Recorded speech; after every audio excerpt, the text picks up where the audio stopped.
உலகெங்கும் பரவி வாழ்கின்ற நமது தமிழ் சொந்தங்கள் அனைவருக்கும் ஜோதிடர் மதுரை கார்மிகத்தினுடைய பணிவான வணக்கத்தினை முதலில் தெரிவித்துக் கொள்கின்றேன். இந்த வாரம் மார்ச் மாதம் 3ஆம் தேதி 2025, தமிழுக்கு மாசி மாதம் 19ஆம் தேதி திங்கட்கிழமை முதல் மார்ச் மாதம் 9ஆம் தேதி 2025 மாசி மாதம் 25ஆம் தேதி ஞாயிற்றுக்கிழமை வரை உள்ள இந்த வார ராசி பலன்களை இப்பொழுது காண இருக்கின்றோம். இந்த வாரத்திலே ஒரு மிக முக்கியமான ஒரு கிரகம் 4ஆம் தேதி வக்ரமாகின்றது. அவர் அசுர குரு என்று அழைக்கப்படுகின்ற சுக்கிரன் வக்ரமாகின்றார். சுக்கிரன் உச்ச பலத்திலே வக்ரமாகின்றார். இதனால் பலருக்கு அதிவிரைவான ஒரு நல்ல செயல்களும் நடக்க இருக்கின்றது. சிலருக்கு அதிவிரைவான வீண் செலவுகளும் ஏற்பட காத்திருக்கின்றது. குறிப்பாக திரைத்துறையில் இருக்கின்றவர்களுக்கு, கலைத்துறையில் இருக்கின்றவர்களுக்கு, இப்படி முக்கியமாக பல விஷயங்களிலே ஒரு ஆடம்பரம் சார்ந்த விஷயங்களிலே சம்பந்தப்பட்டவர்களுக்கு கண்டிப்பாக இது ஒரு முக்கியமான நிகழ்வுகள் நிறைய நடக்க காத்திருக்கின்றது. அதனால் இந்த வார நிகழ்வை கண்டிப்பாக காண வேண்டும். கொடுக்கப்படுகின்ற ஒரு குறிப்புகளை கவனமாக குறித்து வைத்துக்கொண்டு அதன்படி நடந்தால் நிச்சயமாக அனைத்தும் நன்மையாக மாறும் என்பதை கூறி இப்பொழுது ராசி பலன்களை காணலாம். பாருங்கள். மகர ராசி என்பவர்கள் இப்பொழுது ராசி பலன்களை காண இருக்கின்றோம். உங்கள் ராசிநாதன் இப்பொழுது 2ஆம் இடத்திலே அமர்ந்து ராகுவின் நட்சத்திர காலிலே அமர்ந்து அருள்பாலித்துக் கொண்டிருக்கின்றார். அதே நேரத்திலே குரு பகவானுடைய ஒரு சுபிட்ச பார்வை உங்கள் ராசிக்கு விழுந்து கொண்டிருக்கின்றது. அதே போல லாபஸ்தானாதிபதி என்று சொல்லக்கூடிய செவ்வாயினுடைய பார்வையும் உங்களுக்கு ராசிக்கு விழுந்து கொண்டிருக்கின்றது. அதனால் நிச்சயமாக உங்களது எண்ணமும் சிந்தனையும் ஒரு வெற்றியை நோக்கியே, ஒரு இலக்கை நோக்கியே இருந்து கொண்டிருக்கும். அதற்கு தெய்வத்தினுடைய துணை பக்கபலமாக இருந்து கொண்டிருக்கின்றது. காரணம், உங்கள் ராசிக்கு 9ஆம் வீடு என்பது ஒரு குலதெய்வத்தினுடைய வீடு, தெய்வத்தினுடைய அனுகிரகம் பெறக்கூடிய ஒரு வீடு. அந்த வீட்டிற்கு ராகு பகவானுடைய பார்வை இருந்து கொண்டிருக்கின்றது. ராகுவினுடைய நட்சத்திர காலிலே உங்கள் ராசிநாதன் அமர்ந்திருக்கின்றார். அதனால் நிச்சயமாக தெய்வ துணையோடு உங்களுக்கு வழிகாட்டுதல்கள் மூலியமாக, பெரிய மனிதர்களுடைய ஆதரவுகள் மூலியமாக நீங்கள் இப்பொழுது வழிகாட்டுதலையும் நடந்து கொண்டிருக்கின்றீர்கள். காரணம், குரு என்பது உங்களை விட உயர்ந்த நிலையில் இருக்கக்கூடிய ஒரு பதவியிலோ அரசு துறையில் சார்ந்த ஒரு அதிகார மிக்கவர்களிடத்திலிருந்தோ அல்லது ஒரு தெய்வீக சிந்தனை சார்ந்த ஒரு ஆன்மீகவாதிகளிடத்திலிருந்தோ உங்களுக்கு ஒரு நல்ல ஒரு ஆலோசனைகள் உங்களுக்கு கிடைத்துக் கொண்டிருக்கின்றது. அதனால் அதன் வழிகாட்டுதல் உங்களை நல்ல மேன்மையான ஒரு நிலைக்கு கொண்டு செல்லக்கூடிய ஒரு வாய்ப்பை நீங்கள் பெற்றிருக்கின்றீர்கள்.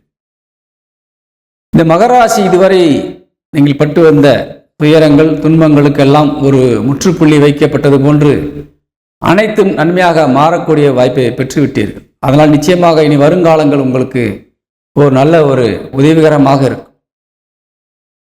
ராசிக்கு 10ஆம் வீட்டிற்கு அதிபதியாக விளங்கக்கூடிய சுக்கிரன் இப்பொழுது உச்சபலம் அடைந்து உங்களுக்கு 9ஆம் இடத்தை பார்த்து கொண்டிருக்கின்றார். அதே நேரத்திலே அவர் உங்களுக்கு ராசிக்கு 5ஆம் வீட்டிற்கு அதிபதியாக விளங்கி கொண்டிருக்கின்றார். இப்பொழுது சுக்கிரன் 4ஆம் தேதியிலும் வக்கரகதி அடைகின்றார். இந்த சுக்கிரன் வக்கரகதி அடைவதனால் இந்த மகர ராசிக்கு ஏதேனும் ஒரு சில பாதகமான விஷயங்கள் நடக்குமா என்பதை காணுகின்ற பொழுது நிச்சயமாக உங்களுக்கு அதற்கு வாய்ப்புகள் குறைவு என்பதை உணர்த்துகின்றேன். காரணம், இந்த சுக்கிரன் 7ஆம் பார்வையாக உங்கள் ராசிக்கு 9ஆம் இடத்தையே பார்த்து கொண்டிருக்கின்றார். இந்த 9ஆம் இடம் என்பது மிக முக்கியமான இடம். உங்கள் ராசிக்கு ஒரு கெட்ட பார்வை இந்த சுக்கிரன் பார்க்கவில்லை. இரண்டாவதாக 9ஆம் வீட்டுக்கு அதிபதியாக விளங்கக்கூடிய புதனுடைய நட்சத்திர காலிலேயே அவர் அமர்ந்திருக்கின்றார்.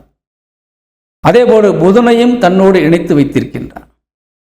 அங்கே அமர்ந்திருக்கின்ற ராகுவும் குருவின் நட்சத்திர காலிலே, ஒரு சுபகிரகத்தின் நட்சத்திர காலிலே அமர்ந்திருக்கின்றார். அந்த 3 கிரகங்கள் அமர்ந்திருக்கின்ற வீட்டிற்கு அதிபதி குரு பகவான் உங்கள் ராசிக்கு 5ஆம் இடம் என்று சொல்லக்கூடிய அருமையான வீட்டில் அமர்ந்து, பூர்வ புண்ணியத்தை தரக்கூடிய ஒரு வீட்டில் அமர்ந்து 9ஆம் இடை பார்த்து கொண்டிருக்கின்றார். இதனால் அந்த சுக்கிரன் எவ்வளவு வக்ரம் அடைந்தாலும் சரி, உங்களுக்கு நன்மையைத்தான் செய்ய முடியுமே ஒழிய அவர் எந்த விதத்திலும் தீங்கு செய்துவிட முடியாது. அதனால் நீங்கள் தைரியமாக நீங்கள் எந்த ஒரு காரியத்தையும் செய்யலாம். நீங்கள் செய்து வைத்த புண்ணியங்கள் மூலியமாக உங்கள் முன்னோர்கள் பட்ட கஷ்டங்கள் அவர்களுக்கு இப்பொழுது அந்த பாவ வினைகள் தீர்ந்து அவர்கள் மேலே உலகத்தில் இருக்கின்ற ஒரு நிலையிலேயே தெய்வத்தினுடைய அனுகிரகத்தை பெற்று உங்களுக்கு அவர்கள் அருள்பாலிக்கக்கூடிய ஒரு நேரமாக விளங்குகின்றது. முன்னோர்கள் செய்த பாவ வினைகள் நம்மை சேரும் என்பது விதி. அந்த பாவத்தை தீர்ப்பதற்காக பல குடும்பங்களிலே ஒரு சில குழந்தைகள் அதை ஏற்று அந்த பாவத்தை பெரியவர்களாக ஆகியும் கூட அந்த வேதனைகள் எல்லாம் தாங்கி அவர்கள் நேர்மையான வழியில் சென்று அந்த முன்னோர்களுக்கு ஏற்பட்ட சாபத்தை விமோச்சனமாக மாற்றி அந்த ஆத்மாக்களை நீங்கள் தெய்வத்தோடு நீங்கள் சேர வைக்கின்றீர்கள். அந்த புண்ணியம், அந்த தெய்வத்திடத்திலிருந்து வரக்கூடிய புண்ணியம் என்பது அந்த முன்னோர்கள் தெய்வத்திட முறையிட்டு கடனாக பெற்று என்னால் பட்ட கஷ்டத்திற்கு அந்த குழந்தை இவ்வளவு காலம் சுமைகளை தாங்கி வலியை தாங்கி எங்களை தெய்வத்தோடு இணைத்து விட்டது, இனிமேல் அந்த குழந்தைகள் எந்த விதத்திலும் ஒரு கஷ்டங்களை அனுபவிக்கக்கூடாது என்ற ஒரு வேண்டுதலை தெய்வத்திடம் வைத்து அதை பெற்று உங்களுக்கு இப்பொழுது ஒரு அருளாக ஆசீர்வாதமாக ஒரு ஒளியாக உங்களுக்கு இப்பொழுது தந்து கொண்டிருக்கின்றார்கள்.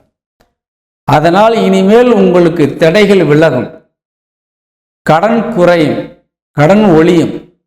அதே போல எதிர்ப்புகள், எதிரிகள் உங்களுக்கு வழிவிட்டு வணங்கி செல்லக்கூடிய ஒரு நேரம் வந்துவிட்டது. அதனால் இந்த மகர ராசிக்காரர்கள் எந்த ஒரு விஷயத்திலும் நீங்கள் வெற்றி பெறக்கூடிய வாய்ப்பை பெறுகின்றீர்கள். உங்கள் எதிரிகள் ஒழியக்கூடிய ஒரு நேரம் வந்துவிட்டது. நீங்கள் யாரையும் நீங்கள் சென்று பகையாக நினைத்திருந்து அவர்களை பழிவாங்க வேண்டும் என்ற எண்ணத்தில் கூட இருக்க வேண்டிய அவசியம் இல்லை. அவர்களே காணாமல் போய்விடுவார்கள். அப்படிப்பட்ட ஒரு நேரம் வந்துவிட்டது.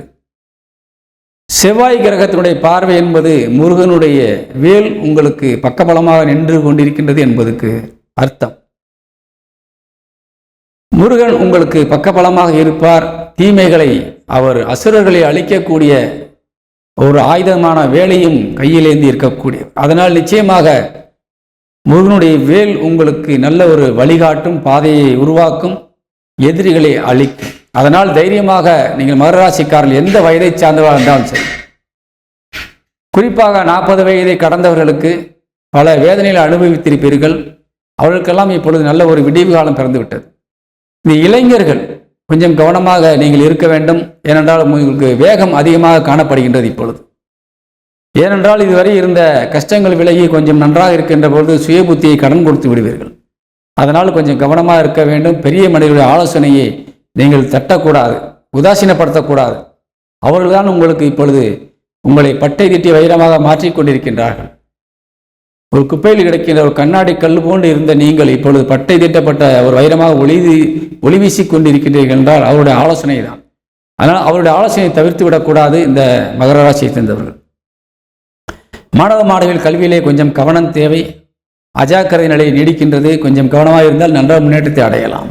அதே போல 7ஆம் வீட்டுக்கு அதிபதி சந்திரன் இந்த வாரம் முழுவதும் உங்களுக்கு ஒரு நல்ல சுழற்சியிலே இருப்பதால் சொந்த பந்தங்கள், நண்பர்கள், உங்களது இல்லற துணை உங்களுக்கு எதிரியாக இல்லாமல் பக்கபலமாக இருப்பார்கள். உங்களுக்கு நல்ல ஆலோசனை தரக்கூடியவர்களாக இருப்பார்கள் என்பதை உணர்த்துகின்றேன். அவர்கள் மூலியமாக நல்ல நன்மைகளும் கிடைக்கக்கூடிய வாய்ப்பு இருக்கின்றது. உங்களது பிள்ளைகள் உங்களுக்கு இப்பொழுது நல்ல ஒரு வழிகாட்டுதலை தரக்கூடியவர்களாக இருக்கின்றார்கள். மனவேதனை தரக்கூடியவர்களாக இனி இருக்க மாட்டார்கள். பிள்ளைகள் மூலியமாக நிறைய நல்ல காரியங்கள் நடக்கப் போகின்றது. உங்கள் இல்லறத்திலும் ஒரு நல்ல சுபகாரியங்கள் நடக்கக்கூடிய வாய்ப்பு இருக்கின்றது. அதனால் நீங்கள் கண்டிப்பாக நீங்கள் நல்ல விஷயங்களுக்காக சில செலவுகளும் செய்ய காத்திருக்கின்றீர்கள். இனிமேல் வரக்கூடிய காலங்கள் உங்களுக்கு அனைத்தும் நன்மையாக இருக்கும். செலவினங்களில் மட்டும் கொஞ்சம் கவனம் தேவை.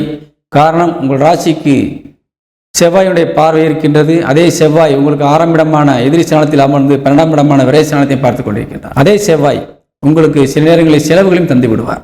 அதுவும் சுப விரயங்களாக தருவார்.